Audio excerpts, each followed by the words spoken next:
Baik, Assalamualaikum warahmatullahi wabarakatuh.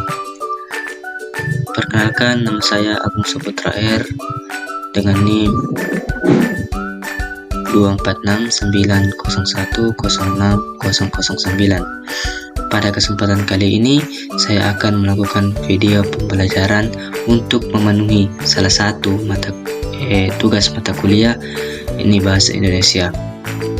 Baik, tema yang saya bahas kali ini yaitu perspektif Gen Z dalam penggunaan bahasa Indonesia.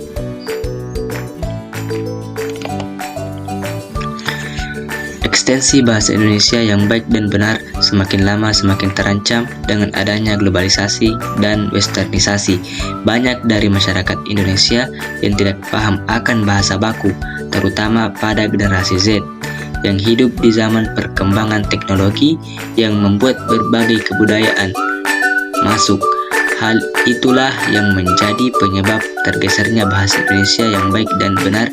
Sejak dulu sudah jarang masyarakat Indonesia yang menggunakan bahasa baku karena akulturasi dengan bahasa lokal. Namun bahasa baku semakin bergeser dengan masuknya budaya asing. Selanjutnya, sejak masuknya kebudayaan asing ke Indonesia, mulai dari musik, bahasa, cara berpakaian dan lain-lain, membuat ketertarikan masyarakat Indonesia untuk memperdalam bahasa Indonesia menjadi kurang dan lebih memilih untuk mempelajari bahasa asing, terutama bahasa Inggris yang dianggap lebih keren. Oleh sebab itu, praktik atau penggunaan bahasa baku jarang digunakan dalam kehidupan sehari-hari.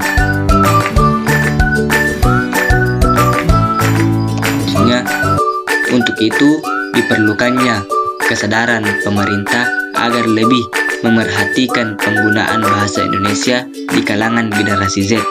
Pemerintah harus aktif dalam membuat program yang mendukung penggunaan bahasa Indonesia yang baik dan benar dengan cara memberikan pemahaman kepada generasi Z tentang bahasa Indonesia yang baik dan benar, meningkatkan pengajaran bahasa Indonesia di tingkat sekolah hingga perguruan tinggi, menanamkan kepada masyarakat terutama generasi Z akan penggunaan bahasa Indonesia sebagai bahasa nasional, harus lebih diutamakan penggunaannya. Masyarakat sekarang ini masih kurang paham mengenai penggunaan bahasa Indonesia yang baik dan benar. Kemajuan zaman juga menjadi penyebab kurangnya penggunaan bahasa Indonesia oleh generasi Z. Di samping perkembangan zaman, penggunaan bahasa gaul dan asing lebih sering digunakan dalam percakapan sehari-hari dibandingkan dengan penggunaan bahasa Indonesia. Hal ini dikarenakan jika dalam percakapan sehari-hari menggunakan bahasa Indonesia, kesan yang ditimbulkan dalam percakapan tersebut adalah kesan yang formal dan kaku. Oleh karena itu, masyarakat lebih senang menggunakan bahasa gaul. Kurangnya kesadaran mereka untuk mencintai bahasa mereka sendiri, yaitu bahasa Indonesia, dapat berdampak pada lunturnya penggunaan bahasa Indonesia dalam masyarakat, terutama di kalangan generasi Z. Metode penelitian yang digunakan penulis dalam penelitian ini adalah metode penelitian deskriptif. Metode penelitian deskriptif adalah sebuah metode penelitian yang dimaksudkan untuk mendeskripsikan peristiwa-peristiwa yang ada, yang masih terjadi sampai sekarang atau yang lalu. Jenis penelitian ini berbeda dengan eksperimen sebab tidak melakukan perubahan terhadap variabel bebas, mendeskripsikan suatu situasi ala kadarnya. Sifat penelitiannya adalah kualitatif. Penelitian kualitatif adalah penelitian yang bersifat deskriptif dan cenderung menggunakan analisis, proses, dan makna atau perspektif subjek. Lebih ditonjolkan dalam penelitian kualitatif. Landasan teori dimanfaatkan sebagai pemandu agar fokus penelitian sesuai dengan fakta di lapangan. Selain itu, landasan teori ini juga bermanfaat untuk memberikan gambaran umum tentang latar penelitian dan sebagai bahan pembahasan hasil penelitian. Terdapat perbedaan mendasar antara peran landasan teori dalam penelitian kuantitatif dengan penelitian kualitatif. Dalam penelitian kuantitatif, penelitian berangkat dari teori menuju data dan berakhir pada penerimaan atau penolakan terhadap teori yang digunakan. Sedangkan dalam penelitian kualitatif, peneliti bertolak dari data, memanfaatkan teori yang ada sebagai bahan penjelas dan berakhir dengan suatu teori. Kemudian, data hasil penelitian ini merupakan data sekunder. Data sekunder adalah data yang tidak langsung memberikan data kepada peneliti. Misalnya, penelitian harus melalui orang lain atau mencari melalui dokumen. Sumber data diperoleh dari literatur yang dilakukan terhadap banyak buku. Diperoleh berdasarkan catatan-catatan situs internet yang berhubungan dengan penelitian.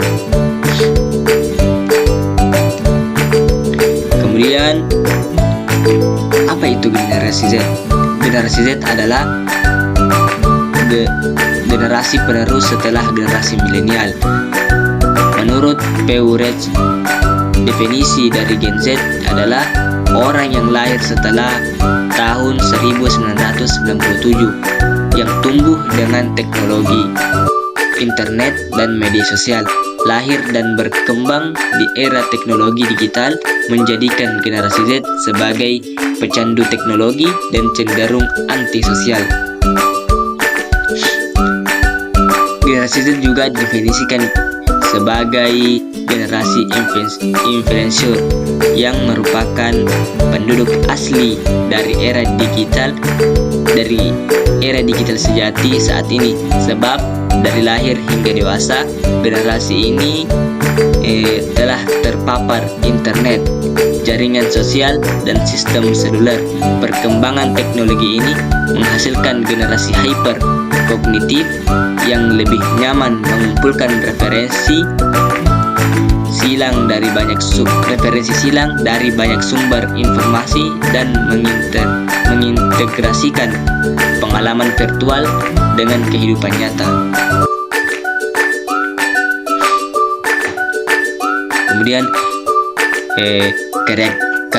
karakteristik generasi Z. Yang pertama, berambisi besar untuk mencapai kesuksesan. Yang kedua, menyukai hal-hal simpel, praktis, dan instan. Yang ketiga, menginginkan kebebasan. Yang keempat, memiliki rasa percaya diri yang tinggi. Yang kelima, menyukai hal yang detail. Yang keenam, ingin mendapat pengakuan. Yang ketujuh, melek terhadap teknologi informasi. Yang kedelapan, lebih realistis. Yang kesembilan, lebih toleran dan menghargai perbedaan. Yang kesepuluh, berpakaian mereka yang biasa muncul di internet. Gaya berbicara mereka biasa diisi kata-kata singkat. Yang ke-12, lebih sering berkomunikasi lewat sosial media.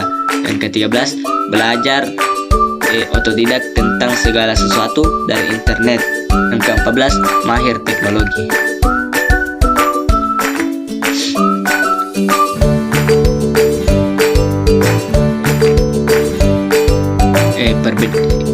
Berikut perbedaan generasi Z dan generasi Y.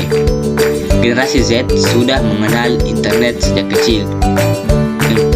Generasi Z lebih mahir berbisnis.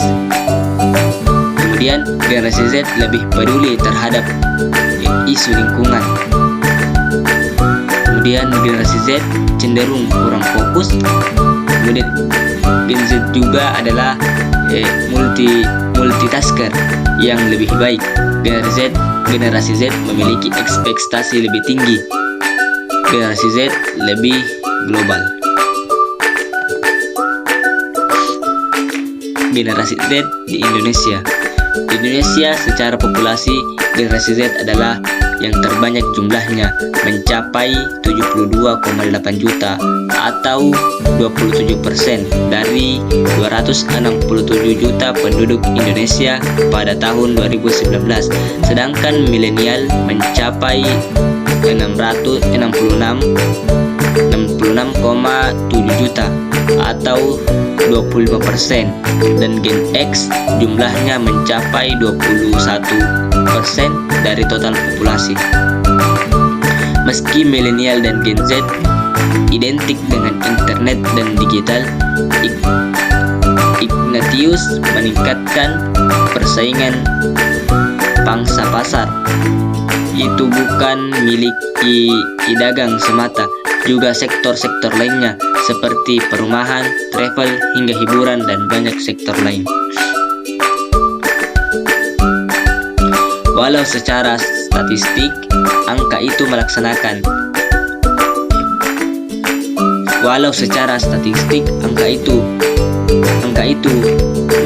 melenakan atas jumlah dan lokasi jumlah pembeli online di Indonesia. Medium informasi lain tidak bisa remehkan.